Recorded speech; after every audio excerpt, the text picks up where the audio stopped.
When God asks you to let go, you may feel like you will break, and I know that fear is real, but He is offering freedom. Often the thing you are gripping starts to grip you back. Stay with me, because in the next few minutes you will see something that could change everything. In the next moment, you will understand why letting go is not the same as losing. It is 2 in the morning, and the kitchen is humming, your thumb resting on a message you will not send. A quiet thought settles in your chest, small and plain, telling you to let it go. You freeze, holding your breath, because it feels like the room is listening. You know the weight of this. It feels good, safe, like it belongs to you.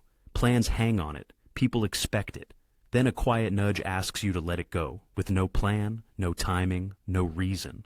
Part of you leans in. Part of you pulls back hard. If this is God, why is it so quiet? You start looking for proof, checking for a sign, a dream, a verse that will shout at you, and you refresh your inbox and ask 3 friends hoping they will all say the same thing. And you pray for a long time, but the prayers feel like bargains. Like if you open a new door, you will finally let go of the old one, and sleep gets thin, and joy feels flat, and the thing you love keeps your chest tight, like a hand pressing on your ribs, and the voice inside stays quiet and simple, like the story about Elijah that says it was not in the fire or in the earthquake, but in a quiet voice that waited. And you want reasons, but God seems to offer presence. And Proverbs says, trust with all your heart, and do not lean on your own understanding. And still your mind keeps building ladders of logic that collapse, and each rung breaks and you stand in the middle, afraid to move and afraid to stay. Then a slower thought arrives, not loud but kind, and it asks whether you need the reason at all, or just the person who knows it. Your hand uncurls a little. You put the keys on the table. You breathe, and the room feels bigger. When you feel that gentle nudge, answer with something simple. Pause, open your palms, and say, Jesus, if this is you, I am willing. Listen for a steady calm, for a verse that fits, or for clear, honest advice that does not feed your fear. Take one small step today. Do not try to do everything at once. Cancel the extra plan. Delay the purchase. Send the honest note. Let God care for you as Psalm 23 describes, and try to put His way first like the birds and the lilies that do not worry. Trust is a step, not a leap. Do not be afraid of the quiet. You are not the first to walk this road. Think of Peter stepping onto the water because of a single word. Think of Mary saying yes, even though she did not have a plan. The peace you feel after a small yes is real. It is a gift. You might not see a miracle today, but your chest lifts, your mind slows, and an old line comes back to you. Be still and know. You are not lost. You are being led. Tonight, find a quiet chair. Sit for a moment and ask God what you are holding too tightly. Write the answer down. Open your hands. Take one small step toward letting go. Tell a trusted friend what you are releasing. If it helps, say to God, your will, not mine. Then keep walking. It is 1 in the morning in a quiet kitchen. The phone is face down on the counter, and the light is humming. You whisper, God, please give me 1 more week, and I will do it. Later, you will remember that breath. The door is closer than it feels. You try to hold on to God while also clinging to the old comforts. You make promises, you make plans, you keep pushing the date, and delays feel safe for a little while. Still, your sleep is thin, your prayers feel forced, and your chest tightens when you think about finally letting go. You ask for a sign, then you ask for another one, and you keep yourself busy doing good things, hoping that will change the answer. It does not, and your peace slips away. Everything keeps piling up. I tell myself, if I give more, maybe I can hold on. If I serve harder, maybe I will not have to let go. I keep making promises until I feel closed off. There is a quiet voice inside that is kind but firm, telling me obedience matters more than sacrifice. The words land gently, but they sting a little. I laugh it off and try to walk the other way, but things start to wobble. Joy gets thinner, even music feels heavy. The thing I am trying to protect starts to control me. I get scared of feeling empty and of losing who I am. So I look for clever detours that bend without breaking. Each detour ends up back at the same door. I stand there hesitating, talking myself out of opening it. And the question will not go away. What if the empty space is where I can breathe again? Then a small light appears. A delayed yes is still a no. That is not a threat, just the truth. The Father is not haggling. He is inviting. You can feel the fight slow. 1 breath in, 1 breath out. Maybe the simple answer is mercy. Try this now. Open your hand, palm up. Quietly say, Lord, I give this to you. Say, I will not trade you for a deal. Ask for grace for the next step only, not for a month, not for a map, just for today. Name the thing out loud. Delete the message and close the tab. Put the item in a box. Tell one trusted friend, then sit in the quiet and say, be with me here. Think about Peter on the water. He stepped when Jesus said, come. Pray the simple prayer Jesus taught and say, give us today our daily bread. One honest yes is better than 1,000 promises. You will not be abandoned. When Peter began to sink, Jesus reached out and pulled him up right away. When the people of Israel crossed the desert, they found bread every morning. I have seen the same thing. The moment I stopped trying to hold everything together, my hands shook, but peace still came. It was not loud or fast. It was real. God does not shame the trembling. He welcomes it. The Good Shepherd knows your name and can carry what you are afraid of losing. Sometimes gifts come back in a clearer form, sometimes they do not, and you are still held. Today I stop making bargains with myself. I will make one small, clear move in the next hour. I pray, Lord, I trust you with what I am letting go. I choose to keep my hand open. Then I breathe. When the urge to delay rises, I whisper, not a deal, just yes, and I step. It is 2 a.m. You are still holding your phone even though the screen is dark. The notifications are quiet, but your chest feels tight and your mind will not settle. In the dark, you picture your hand closed into a fist, and somewhere ahead, you see the moment it opens. During the day, you call it care. At night, it feels heavy. You hold on to a plan, to a person, to a title, to the story you tell about yourself. That once kept you steady. Now your joy is small, and your rest is difficult. Prayer feels stiff and forced. The words come out wrong. You tell yourself you must not drop this. But a quiet fear answers, if you do, who will you be? So, you grip harder. You check again and again. You make deals with God in your head and promise to change a little tomorrow if you can keep control today. You skip dessert, but feed on worry. You scroll and plan and rewrite and restart, because being still scares you. The cost keeps going up.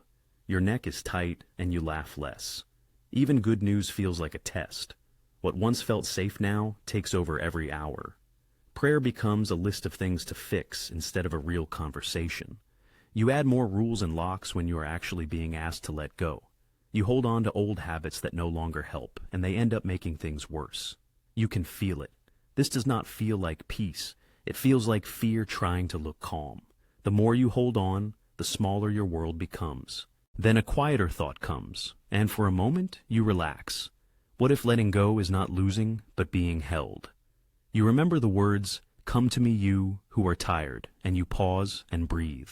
Try this simple way forward. Open your hand and say out loud the thing you are holding on to. Breathe out longer than you breathe in. Say, God, I give this back to you and ask to be shown how to trust here. Put your phone down. Close the extra tabs on your browser and stop the one last check. Sit with your palms open for 60 seconds and let your shoulders drop. When fear speaks up, answer with a short verse you know by heart. Even just, you are with me. Do this today, not to force a result, but to build your connection. Let being present be your plan rather than trying to control everything. This is not magic. Grief can sit beside relief, and that is okay. I have heard stories of fishermen who left their nets and found more than they expected, and of a young woman who agreed to something hard and found courage she did not make herself. The promise still stands. You can lay your burden on God and try to trust with your whole heart rather than depend only on your own understanding. God will not shame you for holding on. God is gentle, and God will help you learn to let go when you are ready. Tonight, try one small step. Write down the thing you are holding on to on a piece of paper. Put it on the table. Open your hands and say, I trust God with this. Let God carry the weight. Will you let your hand open now? Your hands are shaking over a box in the middle of the night. You are folding the thing you love into it, trying to make it fit. The phone is dark, the house is quiet, and a streetlight casts a thin strip of light across the floor. Then a small voice says, you cannot carry both. Not anymore. There are two paths in front of you, and they do not meet. If you let go, you wonder who you will be. If you hold on, a small voice in your chest grows quiet. Either way, it feels like a loss. You want a reason, a rule, a map. You want a win-win, but the choice is here now. The thing you are holding has become part of who you are. Letting it go feels like breaking yourself. Keeping it feels like turning from God. You try to get through without bleeding, bargaining with dates and promises, saying after this week, after this call, after one more sign. You open the Bible and point at a verse hoping for a yes. You text 3 friends and wait for the one who will agree. You scroll, you plan, you delay. Sleep gets thin and joy turns gray. Prayer becomes words without air. Your chest is a tight room. You walk with 2 keys in one hand, and every door feels wrong. Deep down, you hear the words, whoever tries to save their life will lose it, and it hurts because it sounds like what you fear. What if you let go and become no one? What if you stay and become a liar? Tears come small and quiet, not drama, just truth. You see the picture now, a narrow bridge over a rising river, and only one way across is safe, and it asks your name. You take a slow breath, your shoulders drop, and you stop trying to be brave by yourself. You whisper, God, I cannot carry this, and you ask God to hold you while you let go. Not my will, but yours. When you reach the line, do this. Name the thing out loud. Name the fear under it. Say, I feared losing my place, my people, my story. Put it in the hands of God with simple words. Open your palm and set the item or a note with its name on the table. Sit quietly and take 10 slow breaths. Be still and trust God. Ask Jesus to tell you who you are without this weight.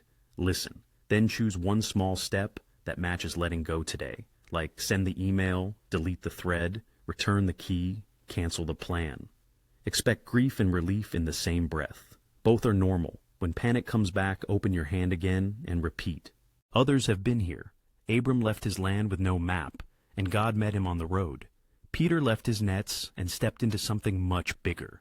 Jacob wrestled until morning and came away with a limp and a blessing. In a garden, Jesus prayed that it not be his will, and then he found the strength to go through with what love asked. The one who calls you by name will not break a bruised reed. He does not erase you. He reveals who you are. After you let go, you are not less. You are true. Tonight, choose to trust, instead of holding tight to your own plan. Stand in a quiet room, open your hands for 10 seconds, and say, I trust you more than my plan. Write the one thing you are holding on to, put the name on a piece of paper, and give it to God by placing it in a box or throwing it away.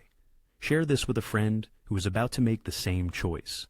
If you are choosing to open your hands, say so out loud and take the first small step now. A hand opens in the dark. Something small and heavy slides out of the palm. You have kept closed for years. The room holds its breath. You breathe in slowly. You breathe out slowly. Nothing breaks. Still inside, you feel a door open. What did you just let go of? You have felt that nudge for weeks. You know you should let go of the plan, the timeline, the person. But your mind wants a promise first, proof before you can surrender. You hold on because holding on feels like love, yet your chest is tight and your jaw is sore. You pray, and the words always circle back to the same worry. You check, you fix, you scroll at 2 in the morning. The test is simple and hard at the same time. Can you open your hands without a guarantee? So, you bargain. You make deals with heaven. You tell yourself you will let go next week, after one more sign, after one more talk. You hold off the fear for a day, then take it back at night.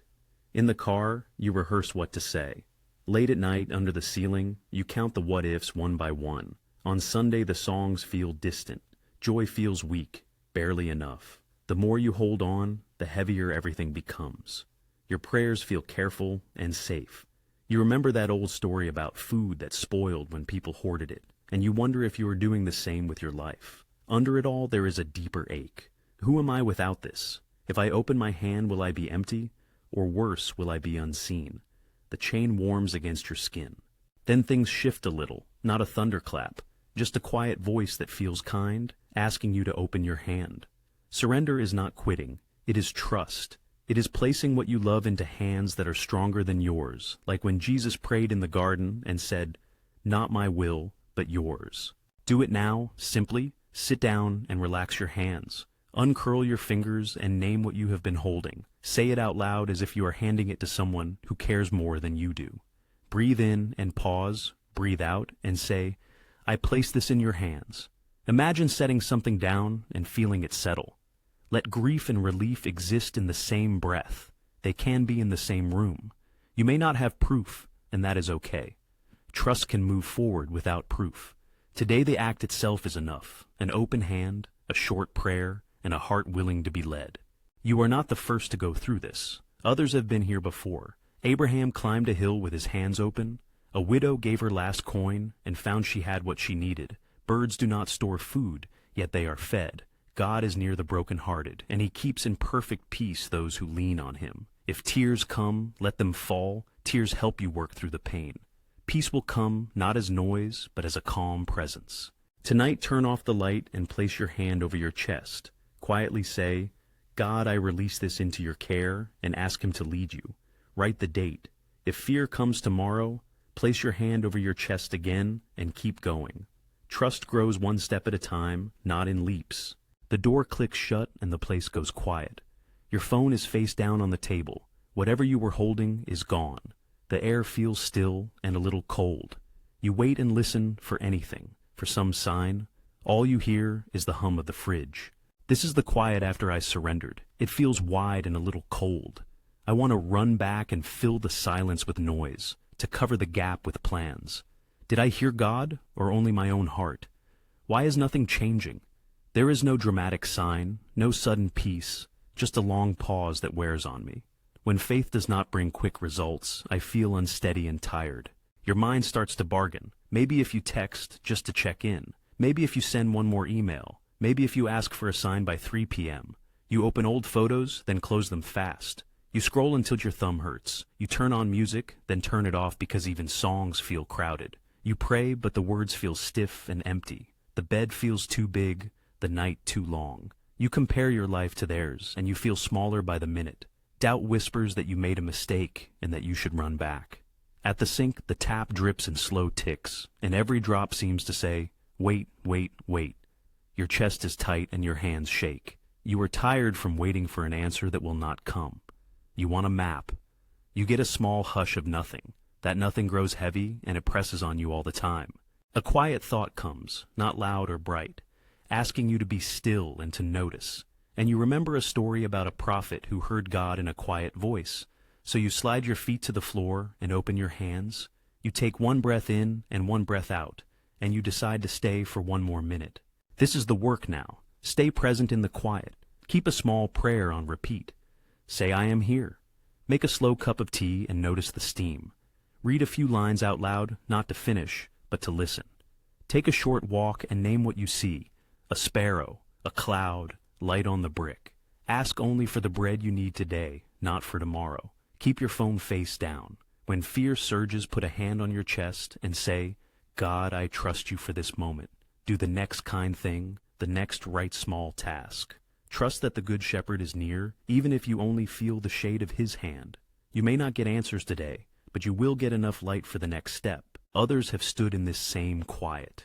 Elijah heard a whisper after the wind and the fire. Some women waited through a hard night and into a morning that brought hope. Fishermen sat in an empty boat until someone called from the shore. Jesus went off by himself to pray. When we are quiet and we trust, strength comes back. When the outside is still, we can settle in and feel steadier.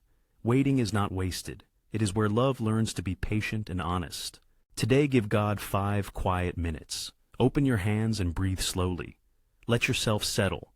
Say to God, I trust you for today. Do not rush back into your day. Look for one small sign of care and write it down. Tomorrow, do the same with open hands. Morning light moves across the floor and the kettle hums. My phone buzzes and a knot rises in my chest. I breathe, rest my hands on the table, and try to steady myself.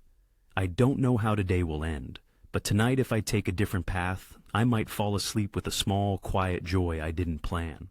This is what hurts. My peace depends on outcomes. If an email lands, I relax. If a plan works, I feel lighter. If it does not, worry takes over. I call that faith, but really it is faith in results. I pray and then I rush. I say God is good, and then I measure his love by how fast he fixes things. My heart is tired of this race. I arrange my day in a strict order and pray that nothing falls apart. I check things again, I count, I bargain. I tell myself I am being responsible, but I am holding my breath.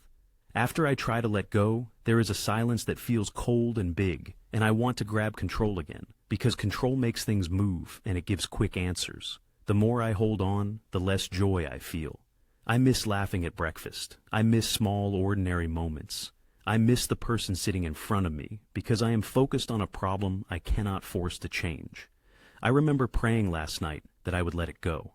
In the morning, I pick it up again as if God needs my fear to keep everything moving. This is faith that depends on outcomes. It turns me into someone who watches the clock instead of walking with God. It keeps me close to religion and far from rest. Then a small whisper told me to trust right here, not over there, not at the finish line, but in this breath. Jesus taught us to ask for daily bread, not to build a storehouse for tomorrow. A sparrow is singing outside, and it does not try to plan its future. It lives day by day. So I try a different way. I open my hands slowly to show I am letting go. I say, Father, please lead me in the next small thing. I read one line from Scripture. The Lord is my shepherd, and I carry it with me in my mind. I send one kind message that I had wanted to put off. I work on what I can do, and I stop refreshing things that are not mine to control. Before noon, I name 3 small gifts: the steam from my cup, a text from a friend, the sound of a child laughing in the hall. Each hour I pause to take a breath and say, yours, just for today. My faith moves from measuring results to being present. I begin to walk and not to rush. Then something shifts. Not every problem goes away, but I do. My heart slows down. The room feels bigger. Some doors are still closed, but they do not control me. Sometimes a surprise comes, an email, a green light, an answer, and it is enough for now, not a trophy to keep. Sometimes nothing comes, and I am still held. I feel led toward calmer places, not pushed into a fast lane. That is how peace comes back. Try it today. Open your hands and ask for daily bread. Do the next faithful thing you can, then leave the outcome with God.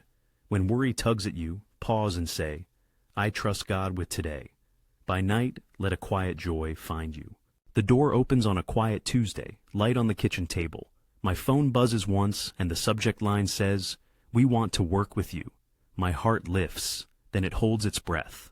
I do not know it yet, but by dusk I will give this gift away twice and somehow watch it grow. After I surrendered, freedom felt clean and bright, and then when new gifts arrived, the old fear woke up. I start to grip what just came. I keep refreshing the numbers, planning every step, guarding it like a secret. I tell myself, this is wisdom, but it's the same need to control in a new form, the same tight jaw, the same quiet prayer that says, please don't let me lose this again. The day starts moving faster. You're tapping the refresh button without thinking, and you rewrite your reply 3 times trying to sound impressive. You compare your open door to theirs and feel small again. Sleep gets thin, because this gift feels like a test you have to pass. Joy felt light this morning, and now it feels heavy. Something you carry around. Prayer turns into bargaining. If I do this right, maybe it will stay.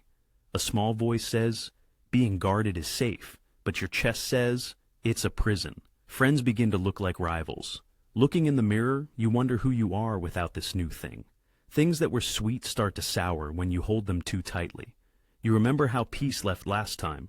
You're afraid it will leave again, and that fear makes you hold on even tighter. I stand at the sink with the water running, and my hands still for a moment. A quiet voice inside tells me this is not a trophy. It is bread. Break it. Share it. I gave it. I will give again. I think of the line in Isaiah that says, see, I am doing a new thing, and my grip loosens a little. I breathe and open my hand. I say a simple prayer. Thank you, God. This is yours. Show me how to carry it more lightly. Then I try to take small, clear actions. I give something away. I bless someone quietly. I say yes only when it brings peace. I rest before I post. I give before I count. I seek His kingdom first and let the outcomes be His. I write back honestly, and I do not try to make it pretty. I let a chance go to a friend who fits it better. I choose a walk instead of one more pitch. I put my phone face down and let things be quiet. When I obey, I make room for grace, and I feel space in my chest again. Seeing the small loaf the boy had in the hands of Jesus made me realize how sharing can make little things become enough. And I thought of James and remembered that every good and perfect gift comes from above, not from what I hold. Today, give your new gift a name. Hold it in an open palm. Say to yourself, I receive it without holding on. Do one generous, quiet thing with it, then rest and watch what God does. If your grip tightens later, come back here, breathe, and let God surprise you again. Morning light sits on your fingers. You hold keys, plans, even a name that still matters in your palm. You tell yourself you have already let go. Then a quiet question comes back. Will you live like this all day? The world rewards holding on tight, so open hands can feel risky. We plan, we protect, we post, and we call that wisdom. But peace slips away when it depends on control. You can feel it now. The next ask is not a single moment. It is a way of living. It is about choosing faith over attachment again and again. It sounds simple, and yet it is hard to live. Every email, every bill, every compliment, every fear brings the test back. Trying to control everything can feel like safety, but it takes a toll inside. You hold a job, an income, a relationship, a cause, and joy gets thin. You wake at 2 a.m., scroll your phone, and imagine what could break. You make small bargains with God, add rules, close off parts of your heart, and tidy your image. For a little while it works. Then a child gets sick, your boss changes tone, a feed shifts, a doctor calls, and you tighten up again. You feel torn, you pray, and you hold the plan at the same time. You work harder, speak louder, smile longer. Inside a quiet voice asks, if I lose this, who am I? The house goes quiet, and you hear your own breath. You realize this is trapping you, not protecting you. A quieter thought comes, calm and honest. What if open does not mean empty but ready? What if what you have today is enough? Look at the birds for a moment. We ask only for what we need today. Be still. Let go of the need to hold on. Open-handed living starts small and real. In the morning, sit and breathe with your palms up and say, I am here. All of this is yours. Name the thing you are afraid of losing, bless it, and let it go. Ask yourself what you are meant to do today. Then do that one thing with care.